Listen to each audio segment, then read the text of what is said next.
एक गांव में एक आदमी रहता था। उसके साथ उसकी माँ, पत्नी और 2 बच्चे रहते थे। मिडिल क्लास फैमिली में वो आदमी काम करके वो अपने फैमिली की देखभाल करता था। घर में वो अकेला कमाने वाला आदमी था, तब भी वो अच्छे से घर चलाता था। वो अकेला ही घर चलाता था, इसलिए उसके दिल में एक गुरूर निर्माण हुआ था। उस आदमी को समाज में और गाँव में अच्छी प्रतिष्ठा भी थी, क्योंकि वो सामाजिक कार्यों में सदैव भाग लेता था और सदैव दूसरे की मदद भी करता था। उसका भगवान पर विश्वास नहीं था और वो दूसरों को भी खुद की मेहनत पे विश्वास रखने की सलाह देता था। उस गांव में हर रोज गीता चलती थी और उस गांव के लोग उसमें शामिल होते थे, पर वो नास्तिक था, इसलिए यह आदमी गीता में शामिल नहीं होता था। एक दिन एक महान साधु उस गांव में आए और गांव के लोगों ने उनको भगवत गीता के बारे में मार्गदर्शन करने को बोला। उन्होंने बोला ठीक है। उस दिन उनको बोलते देखने के लिए वहाँ पर बहुत भीड़ हो गई। उस दिन उस आदमी को काम के लिए वहाँ से ही जाना था, इसलिए उसकी मर्जी हो या ना हो उसको उस भीड़ से ही आगे जाना था। उस भीड़ से आगे जाते जाते उस साधु की कुछ बातें उस आदमी के कान में पड़ गई। साधु बोलते थे कि इस दुनिया में जो कुछ भी होता है वो कृष्ण की मर्जी से होता है,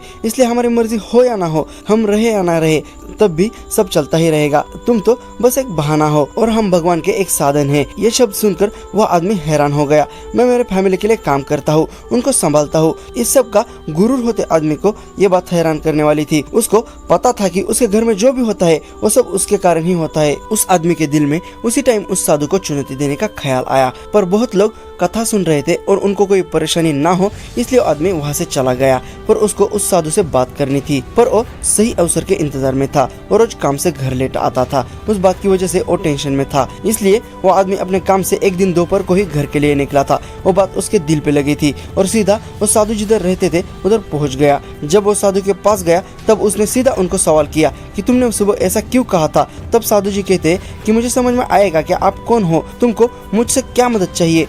मुझे तुमसे कुछ मदद नहीं चाहिए। उसने गुस्से से कहा, तुमने सुबह ऐसा क्यों कहा कि हमारे वजह से कुछ नहीं होता, सब भगवान की मर्जी से ही होता है। यह बात सुन के साधु जी को एहसास हुआ कि वो आदमी क्यों गुस्से में है। जब मैं ही नहीं रहूंगा तब मेरी माँ, पत्नी और मेरे 2 बच्चे, उनकी देखभाल कौन करेगा। मेरे बेटे की देखभाल कौन करेगा, उसे तो नौकरी भी नहीं है। मेरी बेटी की तो शादी भी नहीं हुई है, उसे अच्छा लड़का कैसे मिलेगा। मैं दिन रात काम करके सबकी देखभाल करता हूँ और तुम कुर्सी पे बैठ के कुछ भी बातें बोलते हो। बेटा तेरा भला हो, ऐसा साधु जी ने आशीर्वाद दिया। मुझे तेरे आशीर्वाद की जरूरत नहीं है। तुम तुम्हारी कही हुई बातें वापस ले लो और मेरी माफी मांग लो। इस दुनिया में जो कुछ भी हो रहा है वो सब भगवान की मर्जी से ही हो रहा है। हम सिर्फ एक साधन है। तुम ये बातें करो ही मत। मैं हूँ इसलिए मेरा घर चल रहा है। मैंने काम करना बंद किया तो कुछ होगा क्या, नहीं तो मेरे घर में सब रुक जाएगा। ठीक है, मैं तुम्हें एक चैलेंज देता हूँ। ऐसा साधु जी उस आदमी से बोले। उस आदमी ने बोला, कैसा चैलेंज। तो साधु जी कहते हैं, तुम साल भर के लिए गायब क्यों नहीं हो जाते, फिर देखते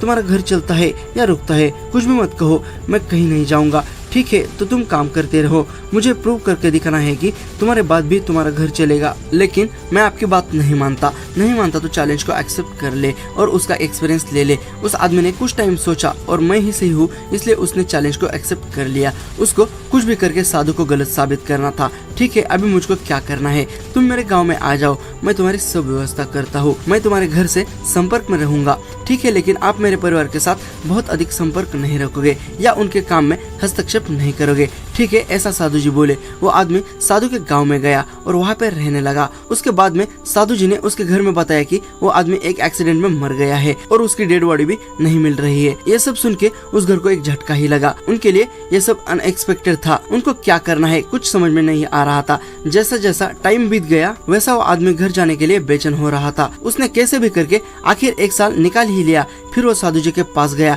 अपनी बात रखने के लिए। तुम हार गए हो, ऐसा उस आदमी ने साधु जी से बोला। हमारा चैलेंज अभी भी पूरा नहीं हुआ है, पहले तुम तुम्हारे घर जाओ और वहाँ की परिस्थिति देखो। ये सुन के वो आदमी हिल गया। उस आदमी को उस साधु को गलत साबित करना था, पर उस आदमी को अपने फैमिली को मिलने की बहुत ख्वाहिश थी, इसलिए वो सीधा अपने घर गया। जैसा वो अपने घर में गया उसको आश्चर्य का झटका बैठ गया, क्योंकि उनकी फैमिली पहले जैसी खुशी से जी रही थी। आदमी को देख के फैमिली को कुछ समझ में नहीं आ रहा था। भूत भूत करके उसका बेटा चिल्लाने लगा। उस आदमी को क्या हो गया था ये समझने में बहुत टाइम गया। उसके बाद फैमिली में बहुत खुशी हुई। उनको वापस देख के ही वो बहुत खुश थे। उनको उनकी बेटी नहीं दिख रही थी। उसकी शादी हो गई है ऐसा उसको बताया गया। एक बाजू में बेटी की शादी की खुशी और दूसरी बाजू में शादी में ना होने का दुख उसकी पत्नी के चेहरे पे दिख रहा था। जब आपकी मृत्यु की खबर आई उसके कुछ दिन बाद व्यापारी ने आगे आके उनके बेटे के लिए उसने अपने बेटे के लिए पूछा। हमने जो भी शादी में खर्चा किया था वो खुशी से सहमत होकर उन्होंने बेटी को एक्सेप्ट किया और बेटा बोला उसी शादी में मुझे एक व्यापारी मिल गए और वो उसके पति के अंकल थे।